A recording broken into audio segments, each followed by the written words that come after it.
Welcome. If you search for this audiobook using words like The Secret Audiobook, Law of Attraction Audiobook, or The Secret by Rhonda Byrne Full Audiobook, you are exactly where you need to be. What you are about to hear is not a retelling of any book you've already read or listened to. It's a brand new work, built from the ground up for people who already love this genre and are ready for the next level of it. Practical, step-by-step, and easy to apply the moment you finish listening. This is a full audiobook in English, recorded for people who want their law of attraction knowledge turned into daily action. Not just inspiration, but a method. So if you've searched for an audiobook in English on manifestation, abundance, or the law of attraction, settle in.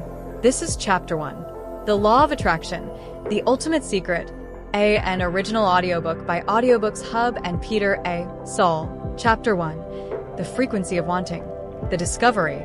Every person who has ever changed their life dramatically has stumbled, at some point, on the same discovery. Thought comes first. Not money first. Not circumstances first. Thought first. It sounds almost too simple to be the foundation of everything, but simplicity is not the same as smallness. Gravity is simple too, and it holds galaxies together. Here is the discovery, stated plainly. You are a transmitter before you are a receiver. Every hour of your waking life, you are broadcasting a frequency made of your dominant thoughts, your dominant feelings, and your dominant expectations. And the world, quietly, faithfully, without exception, hands you back a physical match for whatever you are broadcasting. This is not mysticism dressed up as science. It is closer to the opposite. It's a mechanism, and mechanisms can be studied, refined, and used on purpose. That is what this book is for. Why most people never use it on purpose? Most people broadcast by accident. They wake up, check their phone, absorb the day's anxieties, and spend the next 16 hours reacting instead of transmitting. Their frequency is set by their inbox, their traffic, their bank balance, anything but their own choice. The people who bend their lives dramatically toward what they want are not the luckiest people. They are the most deliberate people. They have simply stopped broadcasting by accident. This book exists to make you deliberate. Not eventually, starting today, in this very chapter. The 5-step method. Setting your frequency. Every chapter in this book will end with a method like this one. A concrete, 5-step sequence you can use the same day you hear it. Here is your first. Step 1. Name the signal, not the static. Before you can transmit clearly, you have to know what you're currently transmitting. For the next 24 hours, notice your default thoughts, the ones that run when you're not paying attention. Don't judge them, just name them. Awareness is the first act of control. Step 2. Choose one desire and make it specific. Vague wanting produces vague results. I want more money is static. I want an extra $1,000 of opportunity to appear in a form I don't yet expect within 30 days is signal. Specificity is not a limitation on the universe. It's a courtesy to your own mind, which can only aim at a target it can actually see. Step 3. Feel it before it's real. This is the step most people skip, and it's the one that does the actual work. Spend 2 minutes, morning and night, feeling the emotion of already having what you named, not visualizing it as a movie playing far away, but feeling it in your chest as though it happened an hour ago. Emotion is the amplifier. Thought without feeling is a whisper. Thought with feeling is a broadcast. Step 4. Act like the version of you who already has it. If the you who already has this outcome would move through the world a certain way, calmer, more generous, more decisive, start moving that way now. This isn't pretending. It's rehearsal. You are giving the universe a consistent signal instead of a contradictory one. Step 5. Release the how. This is the step that separates people who manifest quickly from people who manifest slowly, if at all. Once you've named it, felt it, and started acting from it, let go of needing to know the mechanism by which it arrives. The clenched hand catches nothing. The open hand catches everything. Trust is not passive, it is the most active thing you can do with an outcome you've already set in motion. You did not open this audiobook by accident. Somewhere in you, a signal has already started to shift. That's very often why people are drawn to a full audiobook like this one in the first place. Whether this is your first exposure to the law of attraction, or you've been practicing it for years and wanted an audiobook in English with more structure and less repetition, you are in the right place. Chapter 2 will take this frequency setting method and apply it directly to money and abundance with a 5-step method of its own. For now, close your eyes for 60 seconds. Feel, don't think. Feel one desire as if it has already arrived. That feeling is the beginning of everything that follows in this book. Chapter 2: Abundance and the Money Frequency. Money is not the subject of this chapter. Money is only the evidence. The real subject is the frequency underneath it, the quiet, constant relationship you have with lack or with abundance, running in the background of every decision you make about spending, saving, asking, and receiving.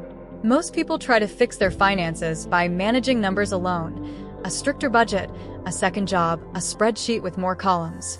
Numbers matter, and nothing here argues otherwise. But numbers are downstream. The frequency is upstream. Change the frequency, and the numbers eventually have no choice but to follow, because the actions you take, the opportunities you notice, and the risks you're willing to accept all flow from what you believe is possible for you. The scarcity loop. Here is the loop that keeps most people stuck, stated without judgment, because almost everyone has lived inside it at some point. A person feels afraid about money, so they watch it more anxiously, so they notice every shortage and none of the openings, so they make smaller, more fearful decisions, so the results confirm the original fear. The loop closes on itself and calls itself realistic.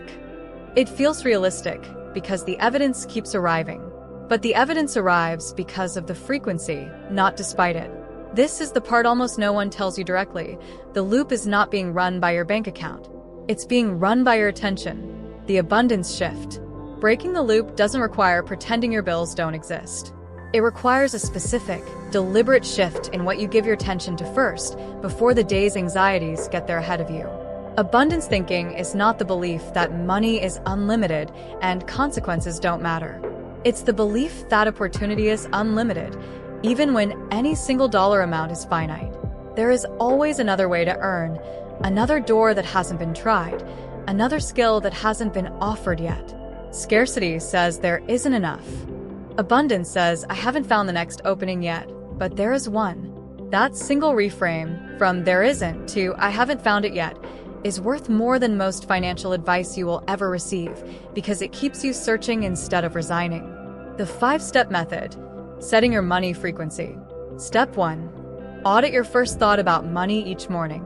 For the next week, notice the very first money-related thought that crosses your mind after waking, before checking your phone, before checking your balance. Is it dread, or is it curiosity? You cannot change what you haven't noticed. This step is simply honest observation, repeated daily until the pattern is undeniable. Step 2. Replace one scarcity sentence with one abundance sentence. Pick the single scarcity sentence you say to yourself most often. I can't afford that. There's never enough. Money is always tight. And write its abundance counterpart. Not a denial of your current numbers, but a doorway past them. I am building toward more. Opportunity is still finding me. This is where I am, not where I'm staying. Say the new sentence out loud once in the morning and once at night.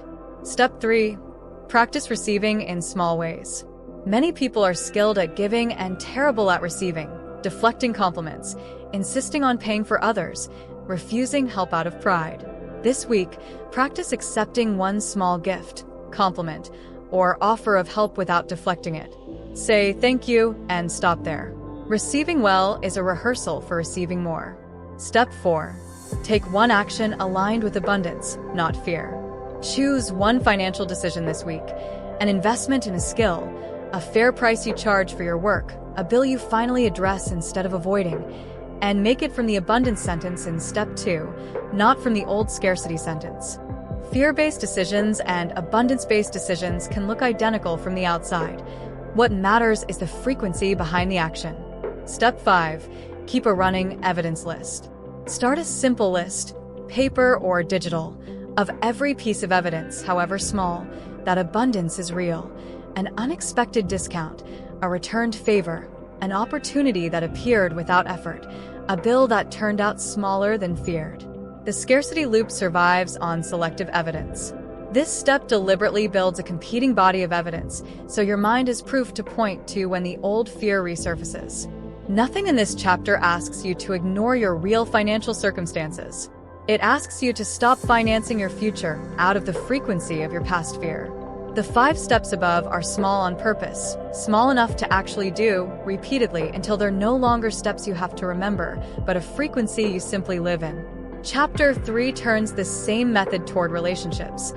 How the frequency you carry into a room is often the exact frequency that determines who and what it draws toward you. Chapter 3, Relationships and Magnetic Connection. Walk into 2 rooms.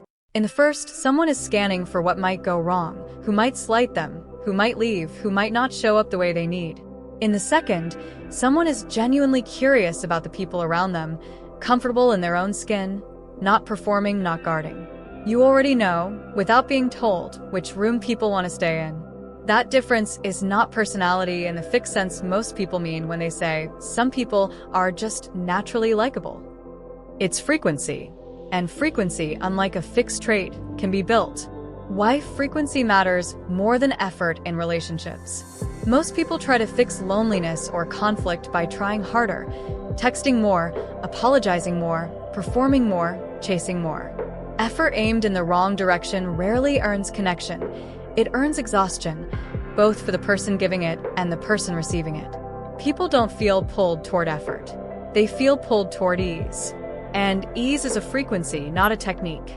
This doesn't mean relationships require no work. It means the work belongs on the inside, on what you're carrying into the room, long before it belongs on the outside, in what you say or do once you're in it. The mirror principle. Here is a pattern worth testing in your own life this week. The emotional tone you carry into an interaction is very often the tone you get back. Anxious energy tends to draw either more anxious energy or people who quietly withdraw from it. Calm, genuine warmth tends to draw people who relax around you. This is not a guarantee for every single interaction. People carry their own histories into every room too, but as a pattern over weeks and months, it holds up more often than most people expect. The practical implication is freeing. You have more influence over the relationships forming around you than you may have believed, and that influence starts with your own internal state, not with managing someone else's mood or behavior. The 5-step method, setting your connection frequency. Step 1. Notice what you're broadcasting before you walk in. Before any significant interaction this week, a meeting, a date, a call with family, pause for 10 seconds and notice your internal state. Are you anxious, guarded, resentful, or genuinely open? You're not trying to fake a different state yet.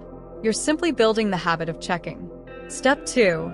Release one old resentment before it travels with you. Pick one grievance you've been silently carrying into unrelated relationships, a past betrayal, an old disappointment, and consciously set it down before your next interaction. This doesn't mean the grievance was unjustified. It means you stop letting it broadcast on your behalf in rooms it doesn't belong in. Step 3. Practice genuine curiosity instead of performance. In your next 3 conversations, ask one real question you don't already know the answer to, and actually listen to the reply instead of preparing your next sentence. Performance-based connection is exhausting to give and easy to sense as hollow. Curiosity is restful for both people, and restful connections are the ones that last. Step 4. Give one piece of appreciation without expecting anything back. Tell one person, this week, something specific you appreciate about them. Not flattery, but a specific, true observation. Give it and let the conversation move on, without waiting to see what it earns you. Appreciation given freely is one of the fastest ways to shift your own frequency toward warmth, regardless of how the other person responds. Step 5. Protect your frequency from one recurring drain. Identify one recurring interaction, person, or habit. Doom scrolling an argument, a draining group chat, a relationship built mostly on complaint, that reliably pulls your frequency toward anxiety or cynicism. Choose one boundary this week. Less time, less engagement, or a direct conversation about what you need. Protecting your frequency is not the same as avoiding people. It's refusing to let one drain define your baseline state for every relationship that follows. The relationships forming around you right now are, more than most people realize, a reflection of the frequency you've been carrying, not a life sentence, but a pattern, and patterns respond to deliberate practice faster than people expect. The 5 steps above are not a script for any one relationship. They are a baseline you carry into every one of them. Chapter 4 turns this same principle toward the body, how energy, health, and vitality respond to the same frequency you've been learning to set on purpose. Chapter 4. Health, Energy, and the Body's Signal. The body has been telling you the truth long before you were ready to listen to it. Fatigue that doesn't match your sleep. Tension that shows up in the same shoulder every time a certain topic comes up. A stomach that tightens before you've consciously registered you're anxious. None of this is malfunction. It's signal, the body registering your frequency before your conscious mind catches up to it. This chapter is not a substitute for medical care, and nothing here should be treated as a diagnosis or a treatment plan. What it offers instead is a way of relating to your body that most people skip entirely, treating it as a listening instrument, not just a machine to maintain. The body is instrument, not just machine. Most health advice treats the body purely mechanically. Inputs and outputs, calories and hours of sleep, all of which genuinely matter and shouldn't be dismissed. But the body is also constantly translating your internal state into physical sensation. Chronic low-grade stress doesn't just feel unpleasant. It shows up as shallow breathing, disrupted sleep, and a nervous system that stays braced for impact long after the actual threat has passed. Learning to read those signals, rather than override them with caffeine, willpower, or distraction, is itself a frequency practice. The body calms when it's finally heard, in much the same way a person calms down once they feel truly listened to. Energy is contagious, including from yourself to yourself. Just as the previous chapter described how your emotional frequency draws certain relationships toward you, your physical energy operates on a similar loop with your own mind. Move sluggishly, and your thoughts often follow the same sluggish pace. Breathe shallowly, and anxious thoughts find it easier to take hold. This isn't mysticism, it's physiology meeting frequency. And it means one of the fastest ways to shift a stuck mental state is through the body first, not the mind first. The 5-step method, setting your vitality frequency. Step 1, take a body inventory before bed. Each night this week, spend 1 minute doing a simple scan from head to toe, noticing where tension is sitting without trying to fix it yet. Awareness, again, comes before change. You cannot release what you haven't located. Step 2, breathe before you react.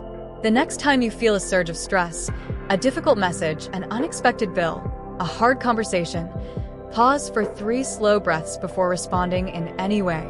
This single pause interrupts the loop where stress frequency produces a stress decision, which produces more stress. Step 3, move for signal, not just for burn. Choose one form of movement this week. A walk, stretching, dancing in your kitchen, anything, and do it specifically to notice how your body feels afterward, rather than purely to hit a number or burn a calorie count. This reframes movement as a conversation with your body instead of a punishment aimed at it. Step 4, feed the signal you want to feel. Notice one habit this week, a food, a drink, a scroll session, that reliably leaves you feeling worse afterward, and one that reliably leaves you feeling better. You're not being asked to overhaul everything overnight. You're being asked to notice the pattern honestly, which is usually the actual turning point. Step 5, rest without earning it first. Choose one period of genuine rest this week, with no productivity attached, no earning it through a full to-do list first, and take it without guilt. Chronic low-grade guilt around rest keeps the nervous system braced, even during downtime. Rest that's actually restful requires permission, not just time. Your body has never been the obstacle to your goals. It has been giving you information the entire time, in the only language it has, sensation. The 5 steps above are a way of finally listening so that your physical state supports the frequency you're building rather than quietly working against it. Chapter 5 turns everything you've practiced so far, thought, money, relationships, and the body, toward the largest question of all, not just manifesting outcomes, but manifesting a life with genuine purpose behind it. Chapter 5, Purpose. Manifesting a life, not just an outcome. Every chapter so far has aimed at something specific: a thought, a dollar amount, a relationship, a physical state. This chapter aims at something larger and, at first, harder to pin down, not a single outcome you can check off a list, but the shape of an entire life. This is often where people quietly stall in their manifestation practice.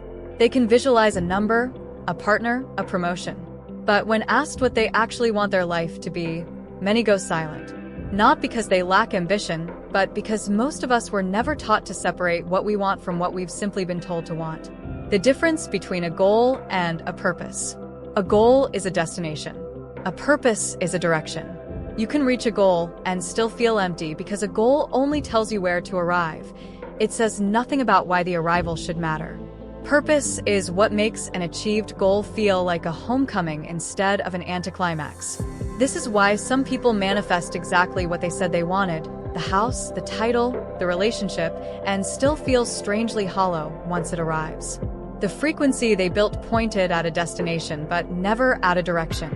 Chapter 5 exists to fix that gap before it costs you the very outcomes you've worked to attract. Purpose is discovered, not invented. You do not need to invent a grand mission from nothing. Purpose tends to already be present in what genuinely absorbs you. The problems you find yourself drawn to solve even when no one's watching, the kind of help you give without being asked, the moments when time seems to disappear because you're fully inside what you're doing. Purpose is usually not new information. It's information you've been overlooking because it seemed too ordinary to count. The 5-step method: setting your purpose frequency. Step 1. Track what makes time disappear. For the next week, notice any moment when you lose track of time completely, not through distraction, but through absorption. Write down what you were doing. These moments are some of the most reliable clues to purpose, because attention naturally goes where purpose already lives. Step 2. Ask what you'd do if no one was watching or paying you. Set aside the question of money and audience entirely for a moment, and ask honestly what you'd still choose to spend your time on. This isn't a plan to abandon income. It's a way of separating your genuine direction from the goals you've simply inherited from other people's expectations. Step 3. Trace your help to its root. Think of the last 3 times someone asked for your help or advice specifically. What did they come to you for?